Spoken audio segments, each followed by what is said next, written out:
মহারাজ, হ্যাঁ কি হয়েছে? মহারানীর ডিম চুরি হয়ে গেছে।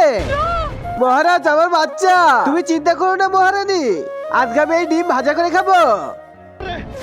তোমাদের দুজনের মধ্যে যে ওই ডিম নিয়ে আসতে পারে তার সাথে আমি আমার শালিকে বিয়ে দিব। আচ্ছা ঠিক আছে মহারাজ, চলো। আরে দানব, ওই ডিম আমাদের দিয়ে দে।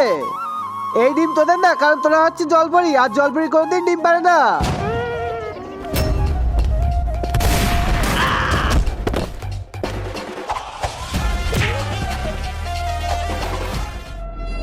আরে এখানে তো অনেক ডিম, এর মধ্যে মহারানীর ডিম কোনটা চিনবো আমরা? একটা কাজ করি, সব ডিম নিয়ে যায় আর মহারানী নিজের ডিম চিনে দিবে। আরে দাঁড়াও, তোমরা দুজন শয়তান, আমার ডিম খাইতে আইছো, এক্ষুনি মজা দেখাচ্ছি তোমাদের। কিন্তু তার আগে বন্ধুরা, ছবি দুইটার মধ্যে তোমরা যদি কোনোটাকে ভালোবাসে থাকো তাহলে একটা লাইক, একটা সাবস্ক্রাইব করে দিও। আর যদি না করো তাহলে মনে করো ছবি দুইটার মধ্যে কোনোটাকে ভালোবাসো না, আর কমেন্টে বলে যাও 1 নাকি 2। আরে ভাই ভাগ, না হলে এই নাগিন আমাদের কাঁচা খেয়ে ফেলবে।